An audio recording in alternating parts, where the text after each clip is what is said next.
Alright guys, in today's video we're going to be doing a quick review of the Razer Wolverine V2 Pro. This is an updated version that was very similar to the Xbox Wolverine V2 that has the buttons at the back right here and also has the 4 paddles or rear buttons on the back, and it has a ton of other features as well. This controller is a little bit on the pricey side and we'll get to that toward the end of the video, but yeah, it is pretty much loaded with features. You got your RGB right here. This one is a fully wireless controller as well, but you do have to use the hyperspeed dongle, or you can use Bluetooth. But this hyperspeed wireless dongle from Razer, I highly recommend that you just use this, especially if you're going to be using it on PC. This will cut down all of your input latency. Not performance hindering.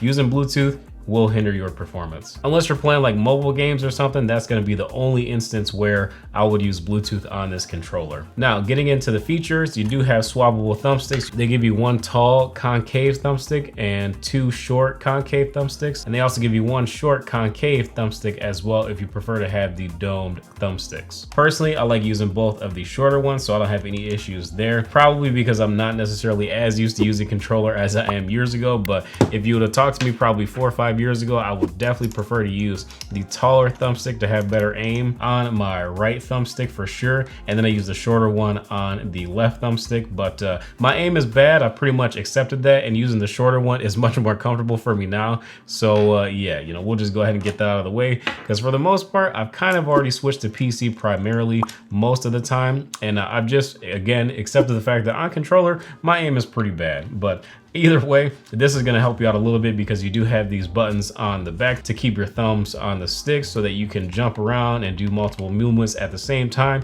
as moving around and aiming without removing your thumbs from the thumbsticks. Now, you do have these 2 additional M1 and M2 buttons right by the bumpers and triggers, and then you also have 4 more buttons right here. I really do not love this design. Like, I can definitely use the bottom 2 paddles. These top 2 are pretty much useless because they're just really hard or inconvenient to reach. So I would only map something that was not like crucial to my gameplay to these 2 top buttons. The bottom ones, perfectly fine with, but quite honestly guys, I really do wish that Razer would bring back this back button design that they had on the Wolverine Tournament Edition back in the day for the older Xbox One platform. That was just a significantly improved controller in my opinion when it came to the back button design compared to this design that they have on the Wolverine V2 Pro and the older Wolverine Pro controller that they had as well. I can't remember the exact name of it, but you guys know what I'm talking about. I think there was like a Pro version, but the Tournament Edition in my opinion had the superior rear button design. Now, from the button standpoint, on the front of the controller you do have these Mecha Tactile face buttons, and you also have a Mecha Tactile D-pad as well that feels really good. And lastly, you have another Mecha Tactile touchpad, so this thing is just filled with these Mecha Tactile buttons, and it sounds really nice and premium, almost like a clicky mechanical keyboard. But yeah, this controller overall, as far as the buttons, feels really nice and premium. Now, the triggers, very smooth, nice actuation as well, and you do have built-in trigger stops on this controller as well, and you get little mechanical feeling triggers when you enable the trigger stops as well. So that is a really nice gain that you get. And of course, this controller does feel, again, very premium. USB Type-C for charging, multifunction button right there, mute button right there for your microphone, 3.5mm jack that does work for both audio and your mic, and it does work on both PlayStation and Windows. More or less, you have your wireless mode, your wired mode, PS5 mode, and PC mode, and that's pretty much it in terms of a tour of this controller. Quality-wise, again, it's all plastic construction, but it does feel like it's built very, very well, and it would feel comparable to, I would say, a DualShock controller from Sony, just a little bit lighter in the hand. And of course, it does have the staggered layout instead of the symmetrical layout like the Sony controllers have. So if you do also prefer to use an Xbox controller, this is something that you're going to feel right at home at, with the exception of the grips being a little bit shorter than what you'll find on your normal Xbox controller. But I will say that even if you do have big hands, you will still find this controller pretty comfortable. So to customize your controller, you're going to put it into the pairing mode by pressing and holding these 2 buttons, your mute button as well as your multifunction button, for 5 seconds.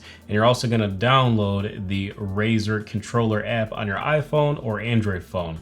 Once it pairs up to the app, you're going to go ahead and tap on your profile, and that will activate your up to 4 onboard memory profiles that you'll have for this controller. You can scroll through and tap on your profile to edit it to change what you want all 6 of those reprogrammable buttons to do.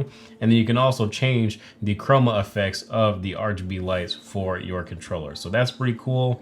You can do all types of, different colors and whatnot, or you can even have it go through a spectrum wave effect. But yeah, that's pretty cool. In my opinion, not a lot of controllers have RGB lights that you can customize, but of course, guys, this is Razer, so what did you kind of expect? And that's pretty much it. The app is pretty simple.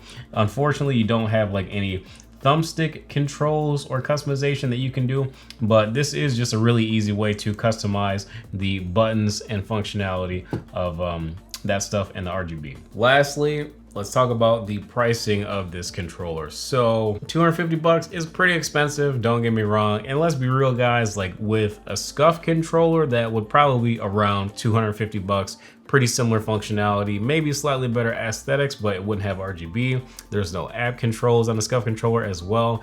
Granted, you would be getting a Sony controller that was modified, which is good and bad, but one of the pros about getting this Razer Wolverine V2 Pro, if we flip it on over and we take a look at the warranty information, where is it? Go ahead and take a look at that right here. 2-year warranty. So that is one of the things that you get when you buy a controller from a huge company. So Razer, one of their advantages that they can offer in comparison to some of the other smaller companies that are making these pro controllers that are highly customized and all that stuff, and they're pretty much just modified Sony controllers, they can't offer you a 2-year warranty just for whatever reason.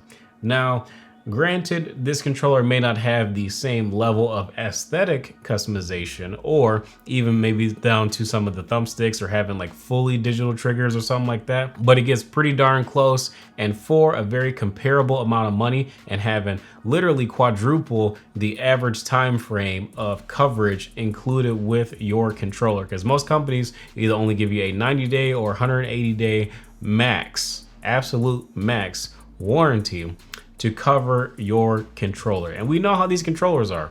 They break all the time. And with that being said, you probably want something to be covered for as long as possible when you're spending this much money. Even though it's expensive at 250 bucks, it's $100 more than the wired version for Xbox. It's still a really easy recommendation, especially when it comes to the longevity of the product. And in my opinion, this does feel like it would last longer than your standard Sony controller anyways.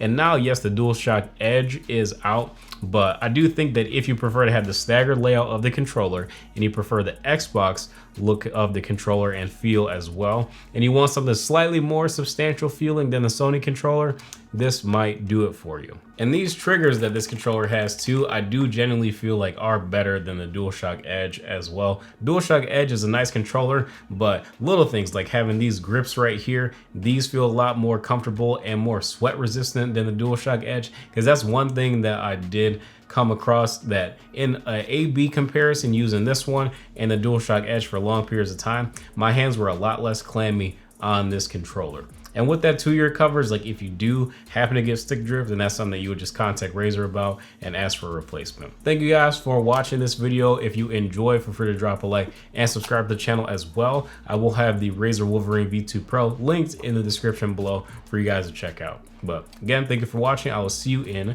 the next video.